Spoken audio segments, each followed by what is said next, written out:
So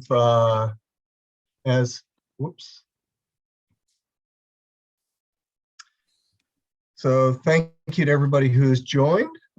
This is the Bud Metheny chapter meeting on July 5th. We are pleased to have Patrick Montgomery join us. Patrick is an author who wrote a book about a topic near and dear to our hearts here in Hampton Roads. It's called The Baseball Miracle of the Splendid Six and Towny Townsend. Patrick is a retired U.S. Coast Guard, and he is currently co-owner of Maui Wowie Hawaiian Coffees. So if anybody needs a Hawaiian coffee, they could drive to Lexington, South Carolina and pick one up. And smoothies, And smoothies, there you go. Wow, okay. And also in his prior life, he served in various roles in public affairs. So, and he resides in Lexington, South Carolina. So Patrick, I want to thank you for reaching out to me and letting me know of your upcoming book and your willingness to join us tonight and talk through your book. So thank you and welcome to our meeting. Well, thank you all for having me. It's a wonderful thing to be doing, and I definitely appreciate it. Now, keep in mind, it's my first SABR talk, so I don't want to bore you with a lot of things you probably already know, but as we go, please ask questions, and I have stories and things I learned that may not be in the book about the Towny Townsend and the Splendid Six and a whole lot of other players in the area as well. So just please stop and ask any questions. Can you see my screen up there at all? I do not see your screen right now. All right.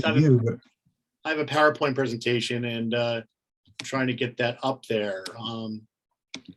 But that's fine. I can just kind of, don't want to really bore you with it anyway. I can talk about it. Basically, every baseball player in the area here, but each player is kind of a combination of who they played with and who they watched on TV. So that's kind of how we start the book as a thought.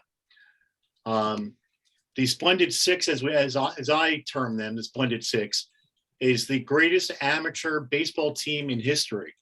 That's the travel team that Lee Banks formed for a very small period, basically a summer before a lot of them graduated or went on to their senior year. So those six players, minus Michael Godier, were David Wright, B.J. Upton, Justin Upton, Ryan Zimmerman, and Mark Reynolds. And when you add Michael Godier in that group, who was 4 years younger than those guys, that's over 8,370 games, over 35,000 at bats in the major leagues, 9,346 base hits, over 1,500 home runs, and close to 5,200 RBIs, over 85 Major League Baseball seasons and still going because Justin Upton's still there, 15 All-Star appearances. So when you add up those six players, you have probably the best concentration of local baseball talent for anywhere in the country ever during a relatively small time frame. So just wanted to talk about that a little bit. When I talk about Towny Townsend, he's kind of a very interesting and layered and complicated story. I'll start at the basics, where he was born in Philly. His father was a Navy Master Chief. He was born in 1952. His father was, interestingly enough, was a veteran of WW2, Korea, and Vietnam. So he served the whole gamut. Towny Townsend was a phenom. He was a prodigy at baseball from a very young age. His father taught him how to hit by hitting bottle caps. And then Mr. Townsend transferred down to Portsmouth, Norfolk with the Navy, and Towny was a star at Lake Taylor High School in Norfolk. Now, I didn't know this, but this is pretty interesting as well. Towny was offered a pro contract at 17. but his dad particularly did not want him to go because he thought that he needed more maturing and was too small, too skinny, and probably needed to go to college. His mother definitely wanted him to go to college as well. So he went to Albemarle in North Carolina and Campbell University in North Carolina, where he was a two-time all-conference player, all-region, NAIA All-American, third-team All-American, and he was named captain of the team, which is probably a foreshadowing event where he's always been a leader for the 1972 and 1973 national ranked college teams. Now, back then, the draft was run differently, where they had several phases of the draft and multiple drafts per year. But he was drafted 4 times in the major leagues, by major league teams. The California Angels took a shot on him, and that was a second-round pick of the 1973 Major League Baseball January draft. And then after that, he was drafted by the Pittsburgh Pirates, the Orioles, and then finally by the Boston Red Sox in the first round of the secondary phase in 1974. He was still in college, and his mom wanted him to finish college, but the fact is, the Boston Red Sox were his favorite team, so being a high round pick and everything, he thought that he was going to go for it. So he finally gave in and went to the Red Sox. Towny had a very brief career in the minor leagues. His batting average was about 200 with no home runs, 32 RBIs, and less than 400 at bats over 2 seasons. He played for Class A Winston-Salem during parts of 1974 and 75. But when he was there, he didn't play very well in stats-wise, but he did anchor the left side of the infield with future Major League star Butch Hobson. So why did his professional career end, I guess, early, when he was such a sought-after and high draft pick by the Red Sox and other teams? Well, there's some answers that are kind of, I had to chase those down in some ways. Some people say that is just a rumor, that it never happened. Well, people very close to him have said that they heard it directly from him firsthand. So I guess only a few ever really know the truth about what put an abrupt end to his dreams, but it's quoted in the book that a sharp racist exchange existed between his manager and his mother in the stands. And Towny ended up having a physical altercation with the manager of the minor league Red Sox team. So after that altercation, he was released by the Red Sox within a day or two, and he never had another chance to play baseball. A lot of people, including his wife, has said that Towny felt as if he was blackballed by baseball. So I would think that nowadays that certainly wouldn't happen. Towny would be celebrated as a hero by the organization, and probably the manager would have been released. So I find that part of the story that had to be told. A few years later, though, Towny did receive some interest from the California Angels, but from Mrs. Townsend, it seemed like he kind of went on to a different direction where he wanted to help kids and students and college kids and other kids to get their dreams. But Patrick, you mentioned the racial incident. Yeah. So was his manager a minority when No, this happened, or what was? His manager was white, but Towny's mother was Italian, was born in Italy, and had darker skin tone, and she was speaking in broken Italian. Oh, and okay. That did not go well, I guess, with the manager, and it was, a different time and different place. So some things were said, and Towny reacted in the way he did. And what city was that in when that happened? Winston-Salem. Winston-Salem. Okay. That's North Carolina, I believe. Yeah. Yeah. So it happened, and Towny went on to coach small D3 schools, and So these schools that normally wouldn't have any players drafted in the major leagues had 6 players that were drafted during his tenure. And the first recruit that Towny Townsend ever went for was Matt Sinnen, who you probably know from the area there. He's a travel coaching legend since the early 90s, I would say. And the quote in the book is he names Towny as one of the 3 greatest mentors of his life. Basically, his brother, his dad, and Towny. So that kind of shows the high regard that Matt Sinnen had for Towny Townsend. During his time in college with Towny, Matt Sinnen batted .403. Then he was selected by the Pirates. Towny basically told him, hey, if you stick with me and you play for me in college, I will get you drafted by a major league team. And that happened. So Towny was true to his word. So after he coached in college, he began to gather people in his life that he would call teammates. Teammates was just his word for friends.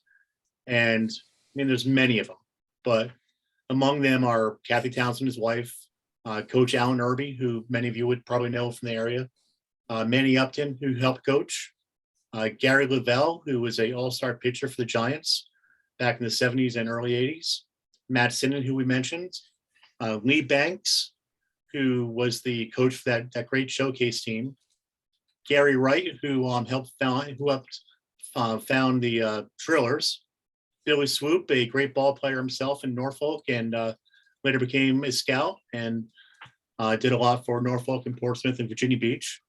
So the list goes on and on. I mean, I would be remiss if I try to name everybody because I just can't, but there's a lot of people. I mean, Billy Swoop, we talked about him. He did recommend to the Chicago Cubs that they draft Michael Godier and David Wright. And Billy Swoop says that missing out on Godier and Swoop was his biggest professional disappointments in his scouting tenures. Godier went to the Twins and Wright went to the Mets. They were very close to getting David Wright and Godier, but just missed out.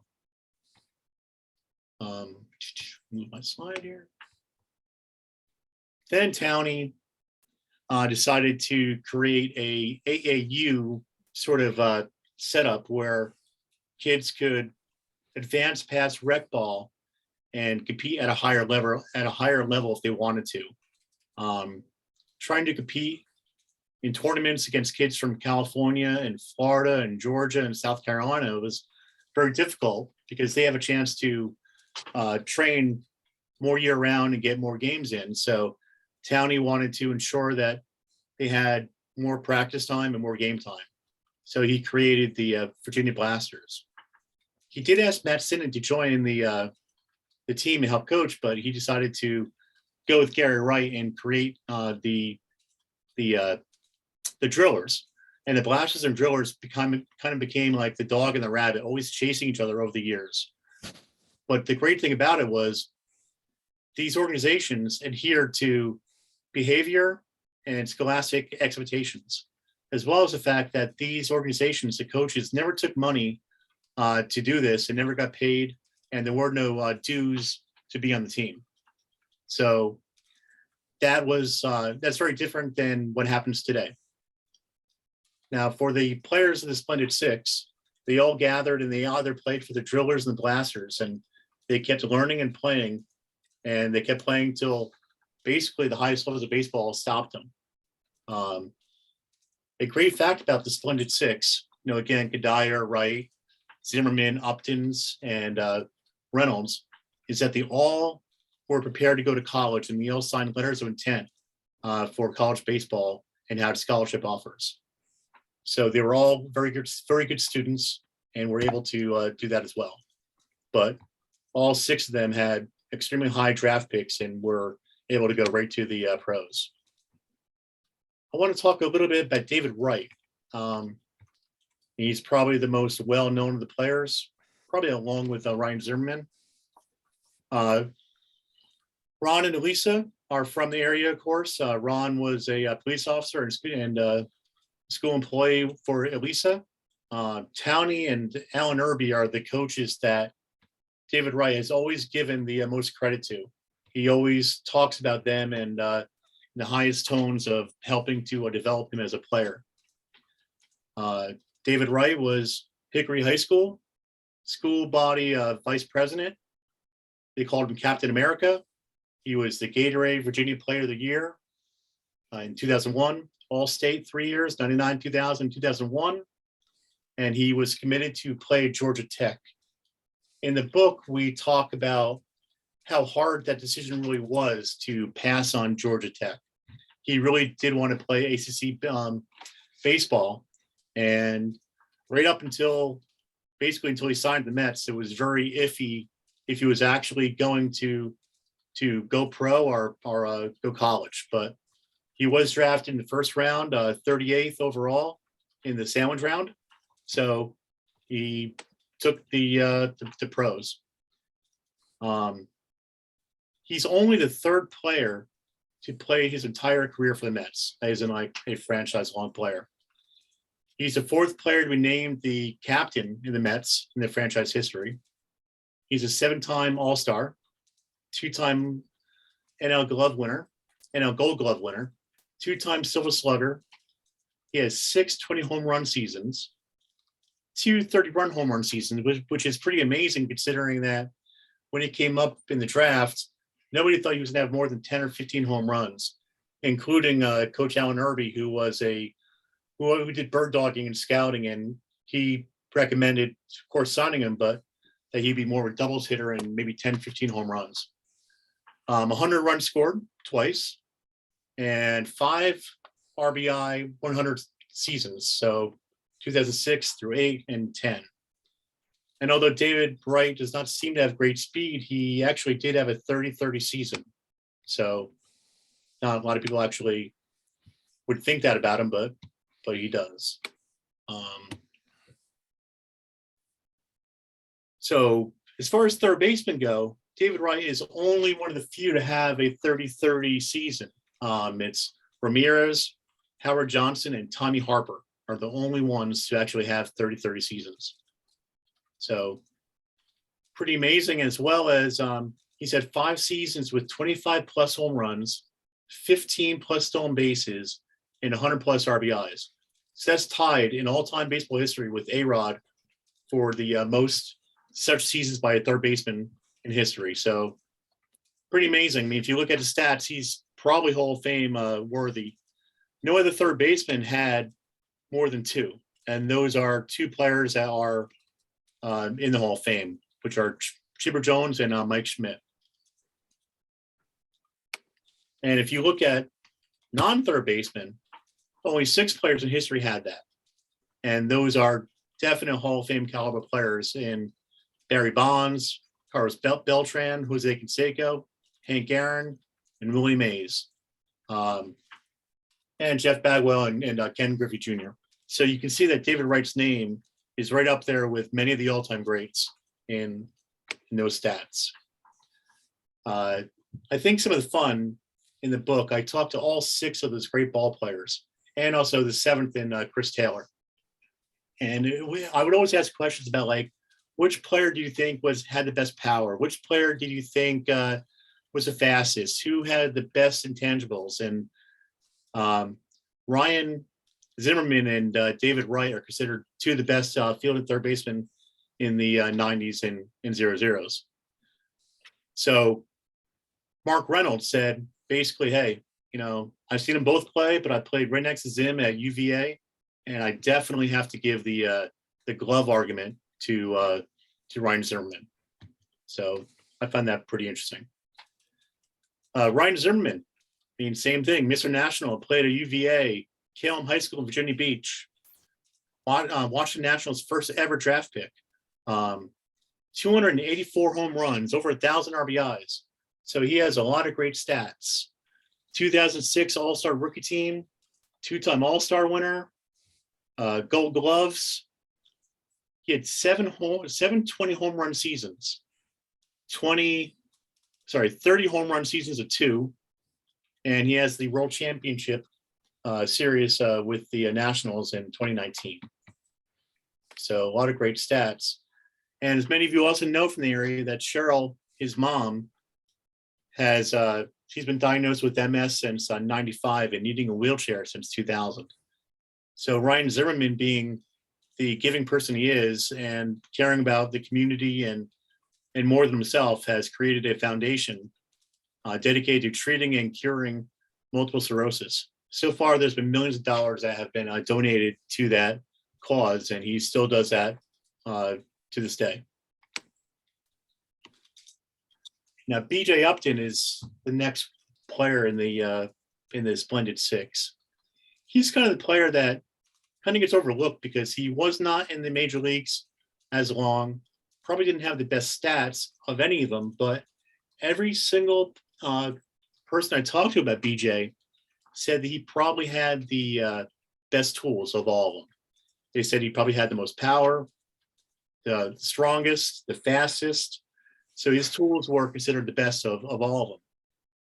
And I don't want to give away the whole book, but when I talked to BJ Upton, one point that he gave me, and it was pretty strong to me. He says that it blows his mind that the scouts, Major League Scouts, would go anywhere, into a third world country, into whatever to find a kid, but they're not really willing to go here on their own soil if they think the kid is in a bad neighborhood. So that's kind of a point that BJ Upton feels as if African-American players in some neighborhoods are just not given a chance to be seen by Major League Scouts because they're just afraid. But they're more willing to go to, Colombia and Venezuela and Dom Rep. So BJ kind of goes into a big thing about that, and it's something to consider. He went to Greenbrier Christian Academy, and he was coached by Towny Townsend there, and they won the state championship. His father, Melvin, was a scout for the Kansas City Royals, first team All-American by Baseball America. He did sign a letter of intent to play at Florida State, and he was the second overall pick of the 2002 regular season draft. So when you combine that with his brother Justin, who went number 1, that's the highest combo of any brothers ever to go in the draft, 1 and 2. Upton only hit 164 home runs and had 586 RBIs. But he did have exactly on the button 300 career stolen bases, 4 2020 seasons, and he did have 3 straight 40 stolen base seasons. But this is that I'll probably have to explain, and it's a major league record. BJ and Justin, out of the 350 sets of brothers in Major League history, 6 brother tandems have at least 100 home runs. So we know that Hank Aaron and Tommy Aaron have the record for the duo of brothers.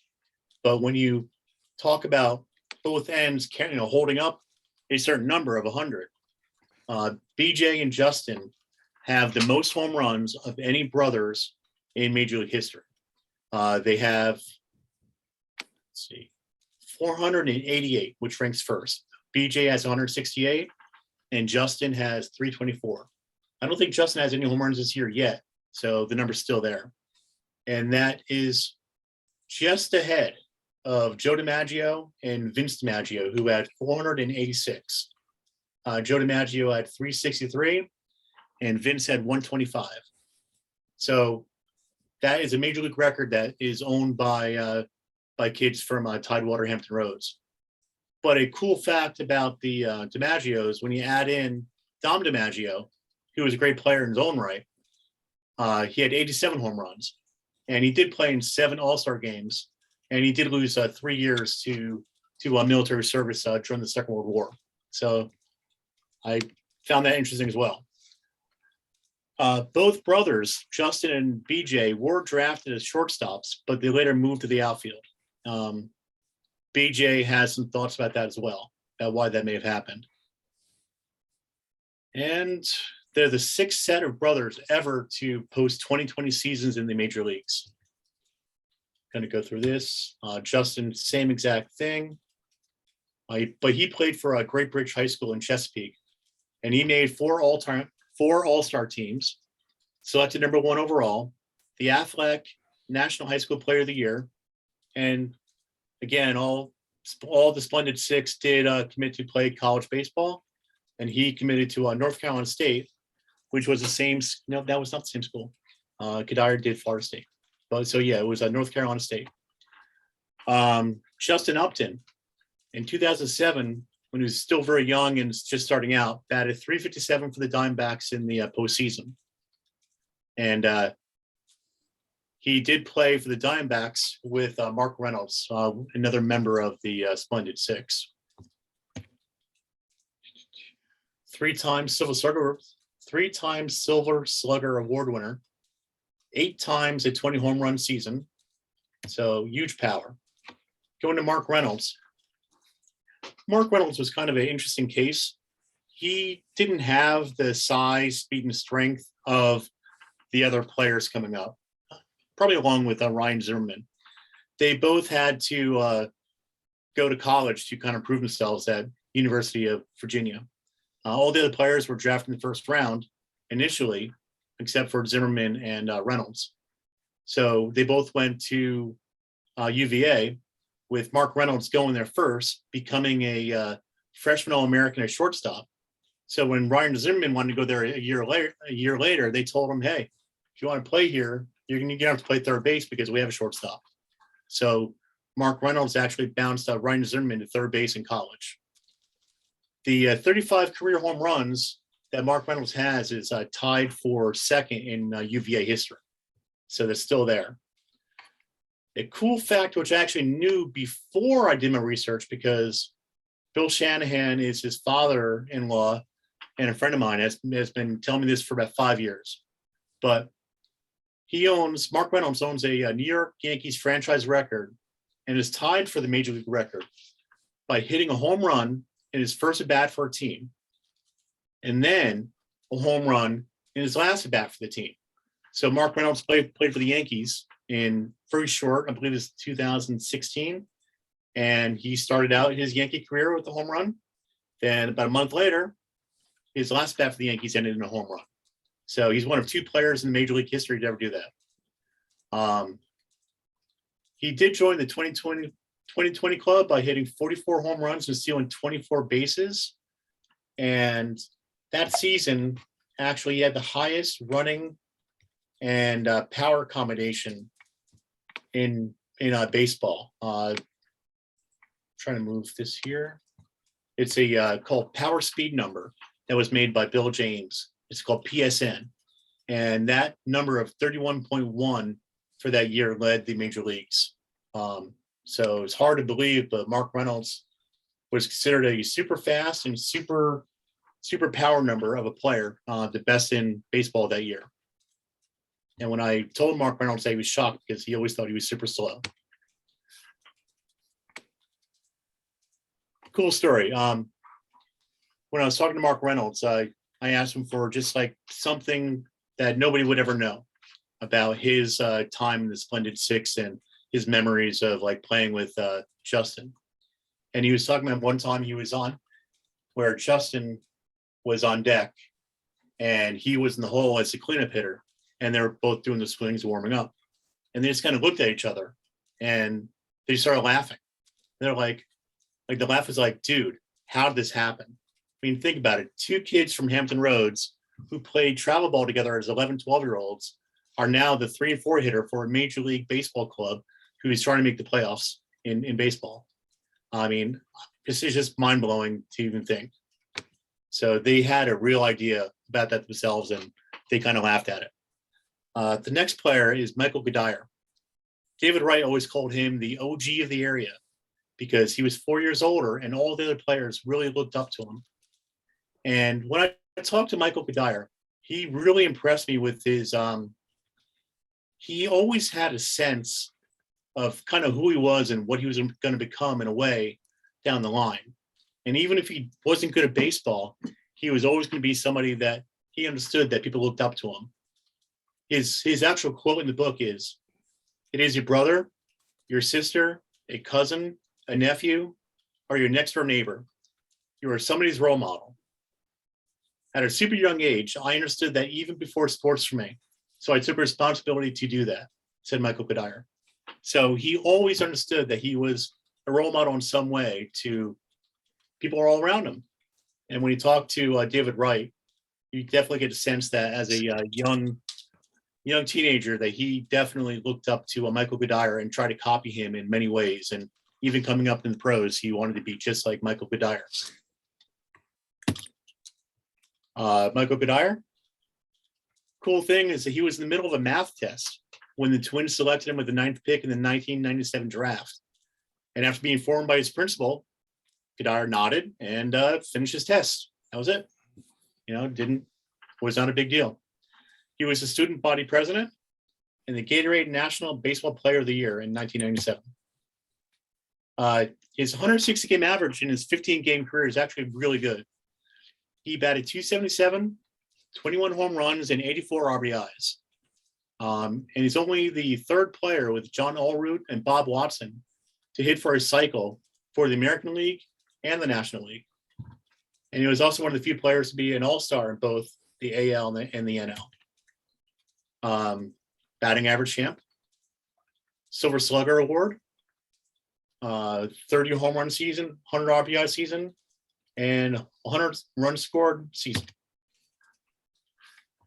A cool story about him was that the Yankees were his favorite team growing up, and Don Mattingly was his favorite player. He had a poster of Don Mattingly in his room as a teenager. So years later, he had a chance to meet Don Mattingly when he was a coach and manager, and just down the line with the Dodgers and the Yankees and the Marlins. And he wouldn't ask for his autograph. So finally, after all that time, he got the courage up to ask for his autograph. And of course he got it. And I was like, well, did he realize how nervous you were and like what a big fan you were?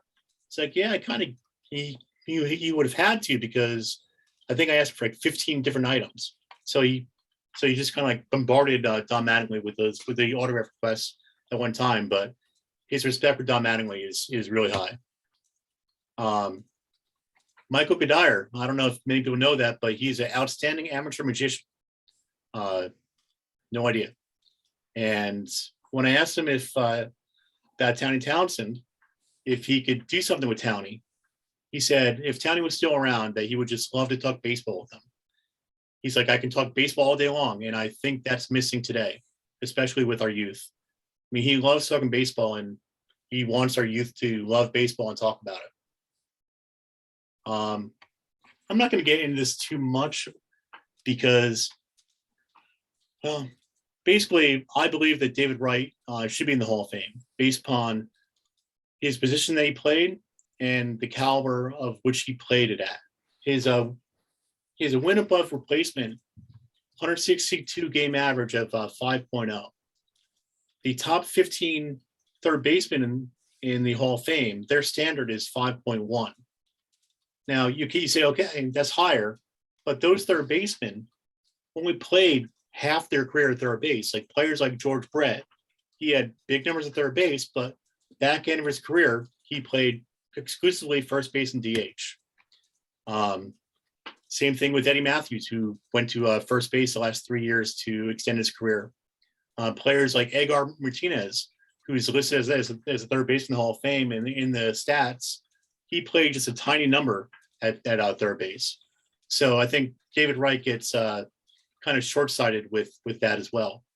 And in all the games in his career, I think he only played 2 games in the field that were other than third base.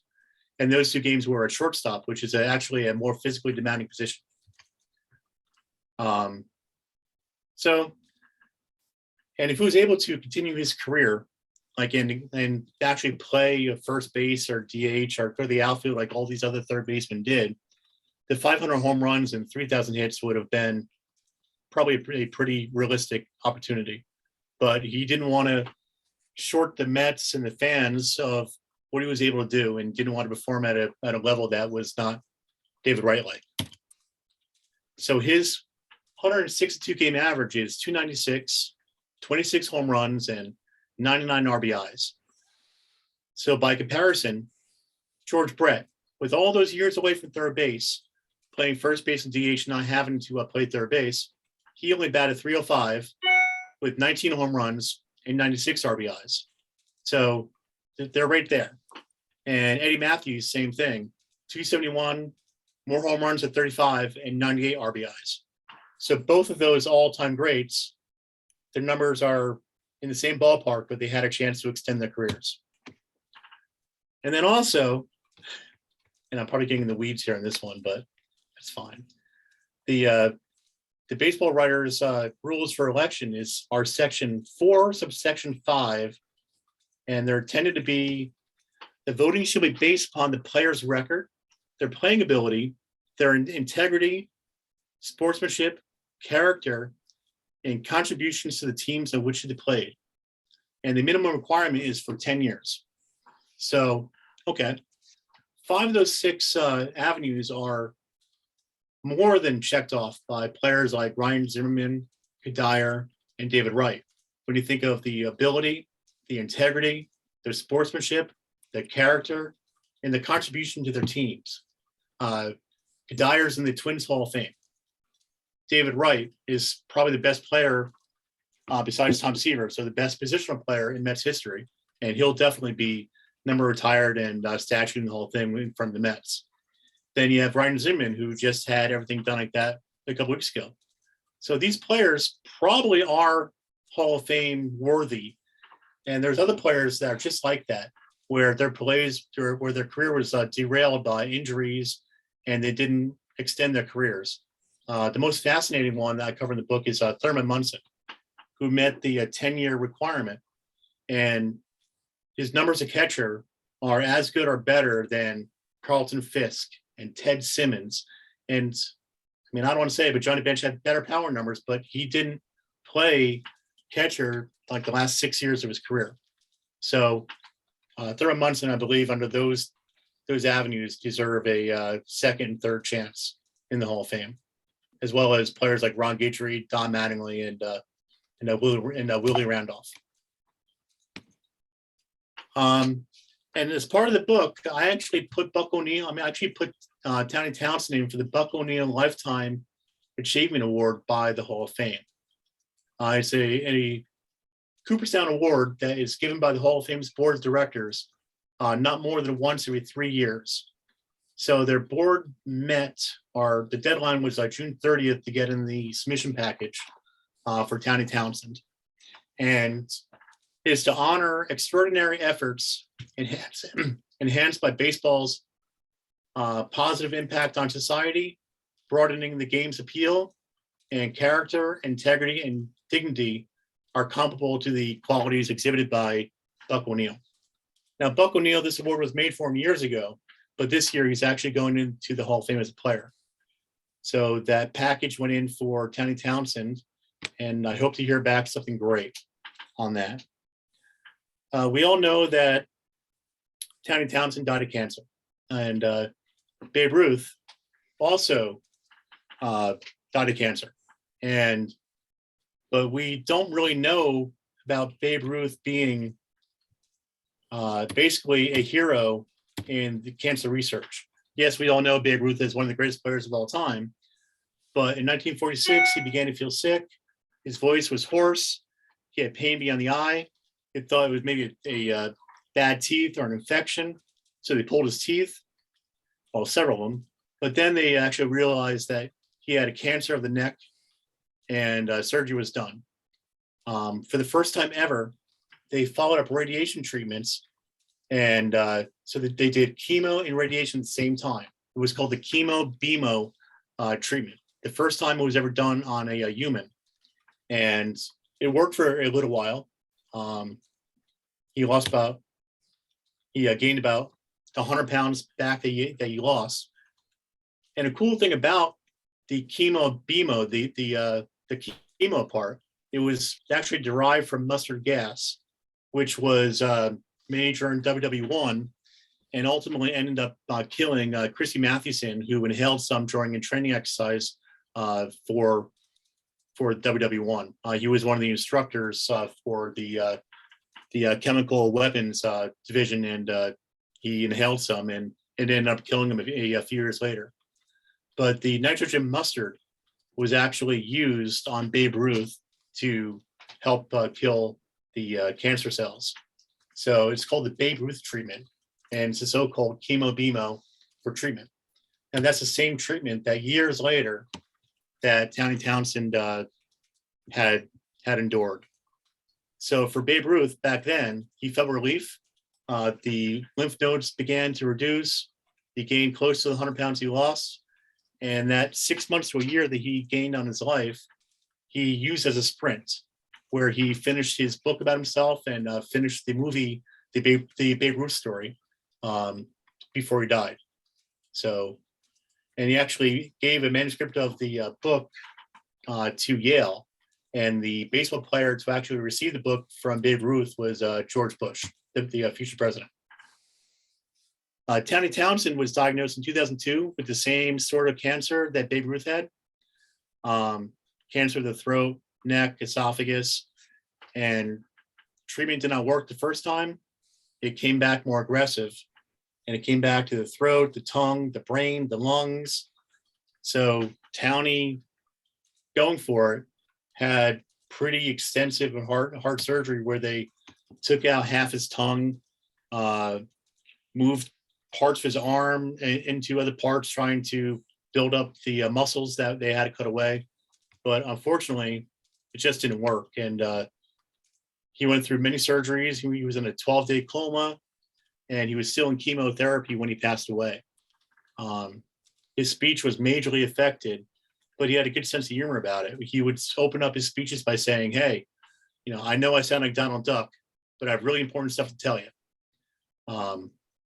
So that kind of shows that even in the end, he had a sense of humor.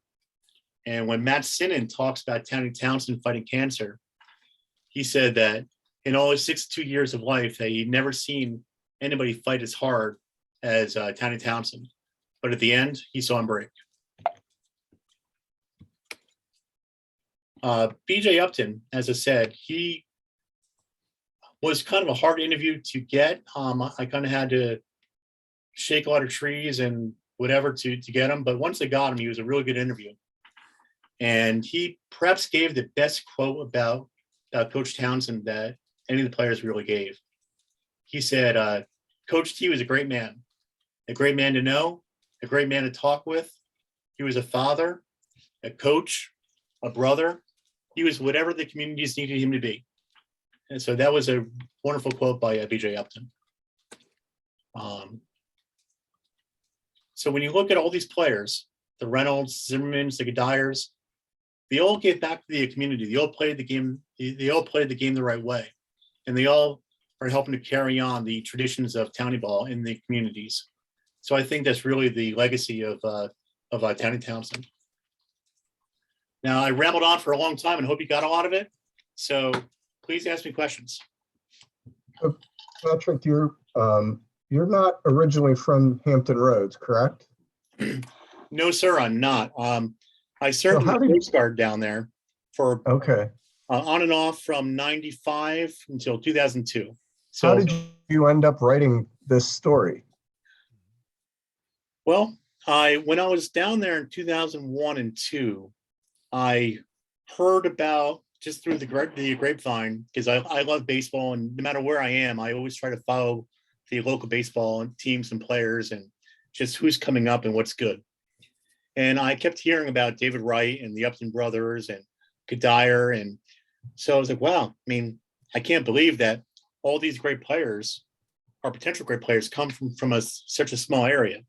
So I just kind of followed it away and I transferred. And then years later, you would watch like the All-Star game and Pedro Gomez and where the announcers would go, hey, these guys all played together for years in Hampton Roads. And, they always talked about it. And I followed it away. Okay, that sounds great. So then this December, I was at a prayer luncheon with the Lexington County Blowfish, which is a coastal plain league team here in South Carolina.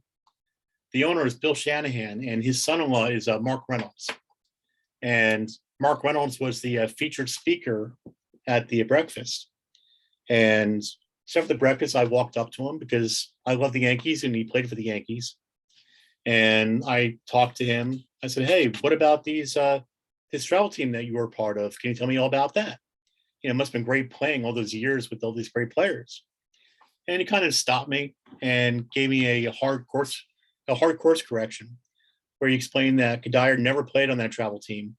And that although those 5 players knew each other, they weren't exactly best friends growing up. They knew each other from the fields, and that they only actually played together for a very short time on the Elite Banks travel team. So he's like, those stories are kind of exaggerated about us all coming up in the same team all that time. And he's like, but the guy who put it together with Elite Banks was kind of Towny Townsend. He was kind of the glue to Hampton Roads baseball. And, that's something that a lot of people don't know about. They do there for sure, but not nationally. So when I was driving home from the prayer breakfast, I kept thinking about it. Then I read more about Towny Townsend. And I was like, these players have all the accolades. They have all the money. They have all the attention. But what about people like Towny Townsend and Matt Sinnen and Alan Irby and Gary Wright? These coaches put so much time and effort in these great players. But not only that, but the parents. You think about the time that they invest in these kids, and the love and the upbringing that they gave up and did for the kids to make sure that they had a chance to play baseball. And not only if it was for the major leagues, but just junior high school or travel, whatever it was, these parents and coaches worked so hard to put these kids in the best position to do well. So that got me thinking about, I wanted the book to be about the players to a way, but I wanted to focus on Towny Townsend and the coaches that really made those players the Splendid Six.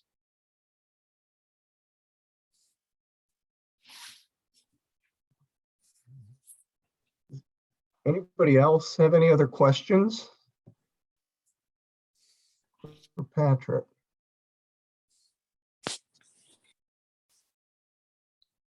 Hey, Patrick, Yes. that is a wonderful book. Thank you for doing this.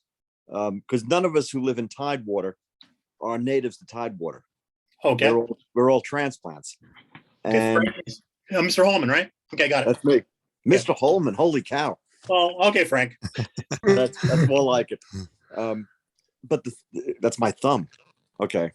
So, the thing about it is you wrote a history of Tidewater baseball. And that's very impressive. So I guess I just wanted to say thanks. Did you get a chance to actually read the book yet? No, I haven't, and I will be reading this book. I'm sorry I didn't read it beforehand. Well, because I actually do get a lot into the baseball before, in the 20s, 30s, and 40s, the Navy baseball and the players coming up through then too, like the Class D team that the Yankees had down there, the Tars, and everything else. There's a whole 2 chapters on that. Oh, that's great. I mean, the thing is, it's an underrated area, in terms of its production and its history.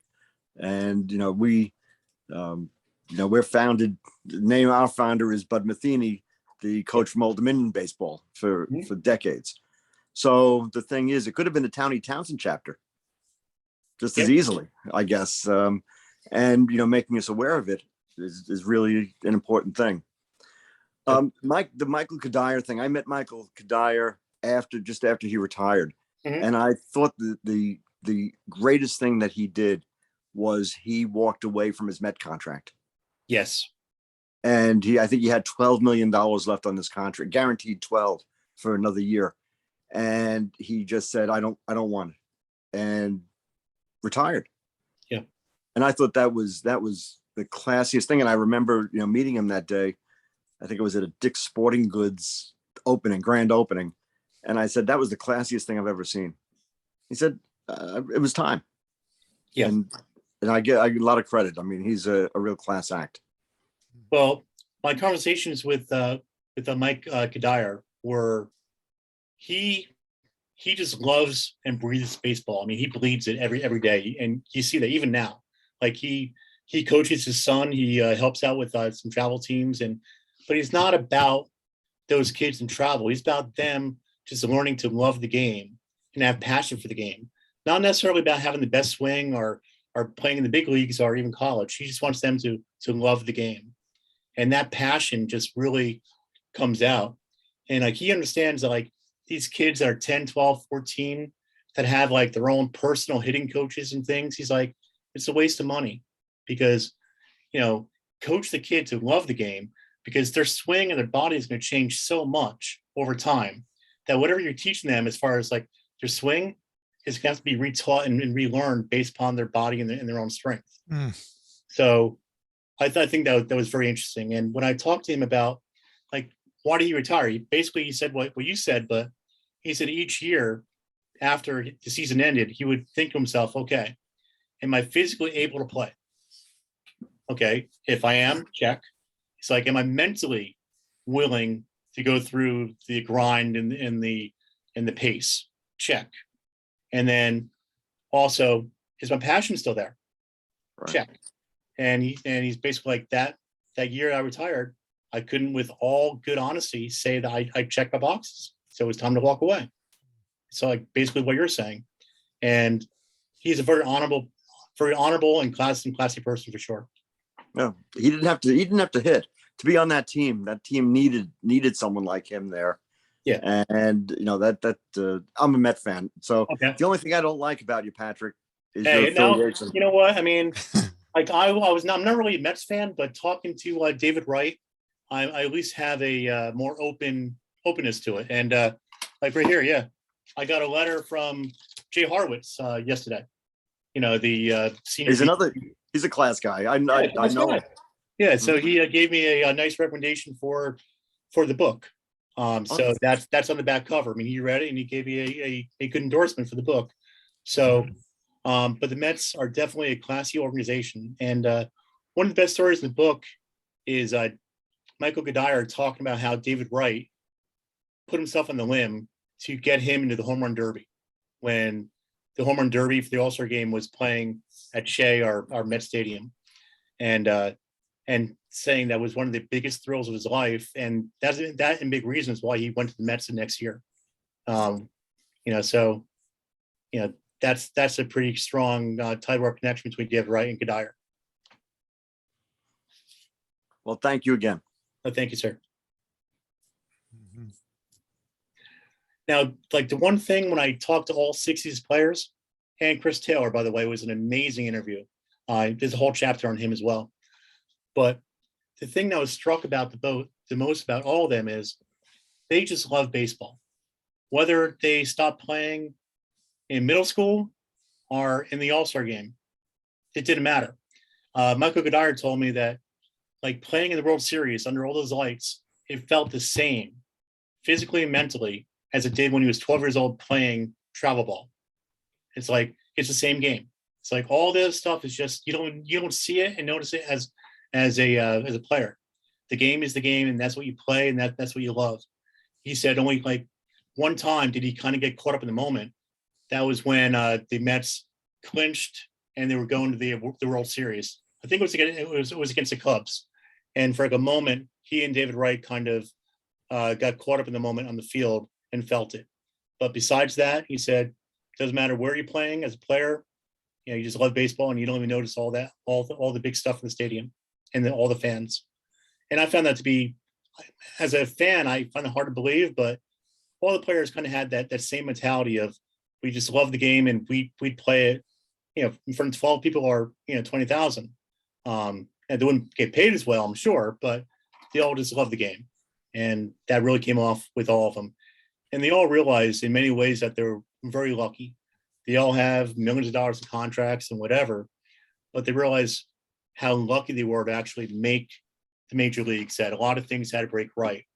And as part of that, I came up with the number of, like, you ask people, like, what are the chances of actually making the major leagues as a player?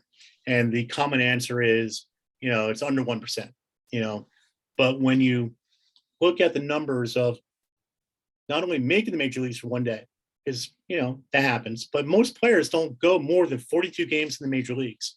There's like a cutoff point where it's 42 games, and then it kind of goes under.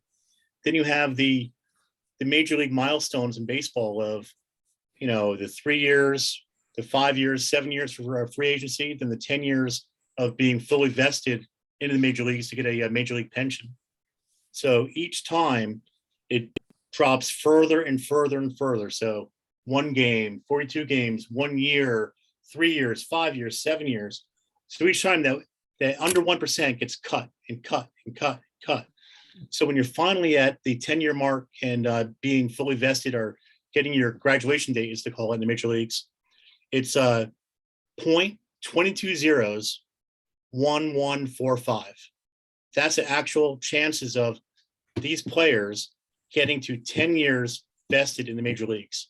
0.22 1145. I mean, so these players know how hard it is to get there, and all the people that actually help make it for them. And they're so appreciative of all those people. And whenever I talk to any of the players or try to get a hold of them about this, or anybody, all the other coaches or parents, the tone that they had for Towny Townsend and Matt Sinnen and those coaches was so much of respect of Towny Townsend. Like they just, like when they talk about Towny Townsend, their voice drops and they get a little lower and a little more hushed because of the respect that they have for him. Even Ryan Zimmerman, who didn't actually play at all for Towny Townsend, the respect there is just off the charts. Ryan Zimmerman is the only player of the Splendid Six that did not play for Towny Townsend at one time. So the hold that he still has in that area 15 years later is amazing. I'll ask you my last question offline. Yes, about okay. The other 2 Mets who had played their entire career as Mets. I know one. I can't think of the other. Oh, geez. I haven't written down because of the book. Oh, no. I won't put you on the spot. That's what I'm saying. I'll ask you that offline. All right. Well, I'll look at the books. I have it in the book. Good. All right. Any other questions?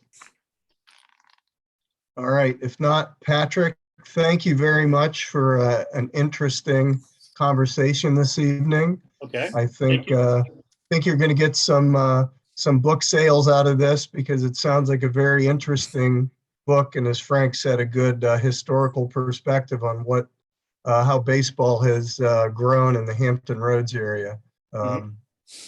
But it's not just about those players. There's a lot of stuff in there about the Hall of Fame and how Towny Townsend thought that baseball would be right now.